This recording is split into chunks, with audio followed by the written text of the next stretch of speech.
السلام علیکم ورحمۃ اللہ۔ ایک بادشاہ تھا، اس نے ایک روز خواب دیکھا اور خواب ایسا دیکھا کہ وہ ڈر گیا۔ اب صبح کو جب اس کی شاہی محفل سجی تو اس نے تعبیر کے بتانے والے ماہرین کو بلایا۔ ماہرین آ گئے۔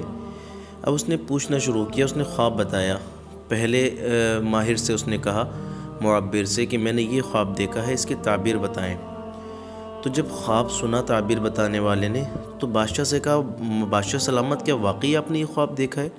بادشاہ نے کہا، ہاں میں نے واقعی یہی خواب دیکھا ہے، ایسا ہی خواب دیکھا ہے۔ تو اس تعبیر بتانے والے نے کہا، بادشاہ سلامت، گستاخی معاف، لیکن اس خواب کی تعبیر یہ ہے کہ آپ کے گھر والے شاہی افراد ایک ایک کر کے آپ کے سامنے سب مر جائیں گے۔ بادشاہ نے اتنا سنا وہ تو تلملا اٹھا، اس کو جلال آ گیا۔ اس نے کہا، ایسی تعبیر بتائی؟ اب بادشاہ ایک دم سے بگڑ گیا، اس کو کون پوچھے؟ اس نے کہا، ان کو سزا دو۔ تو تعبیر بتانے والے اس ماہر کو سزا دے دی گئی۔ اب دوسرے ماہرین کھڑے تھے، اب ایک دوسرے ماہر کی طرف اس نے اشارہ کیا، کہا کہ آپ بتائیے، میرا یہ خواب ہے۔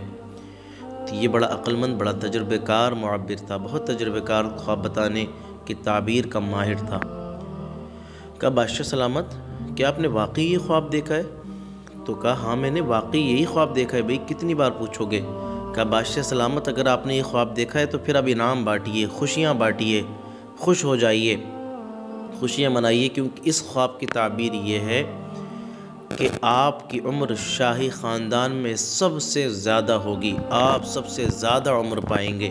شاہی افراد میں سب سے زیادہ عمر اگر کسی کی ہوگی تو اے بادشاہ سلامت آپ کی ہوگی۔ بادشاہ نے اتنا سنا تو خوش ہو اٹھا، انعام دیے اس ماہر کو اور خوب انعام و اکرام سے نوازا اور خوشیوں کے ماحول سج گئے۔ تو اس سے یہ پتہ چلا کہ ہم اگر کسی کو نصیحت کریں یا کسی کو کوئی بات کہیں تو ہمارے الفاظ کا چناؤ بہترین ہونا چاہیے۔ دو انداز ہوتے ہیں، بات ایک ہوتی ہے، انداز دو ہوتے ہیں، لیکن ایک انداز ایسا ہوتا ہے جو برا لگ جاتا ہے اور ایک انداز ایسا ہوتا ہے کہ جو بات بھی ہوتی ہے اور سامنے والے کو وہ کھلتا بھی نہیں۔ تو اس واقعے سے اللہ پاک ہمیں سبق حاصل کرنے کی توفیق دے، آمین۔ اللہ حافظ۔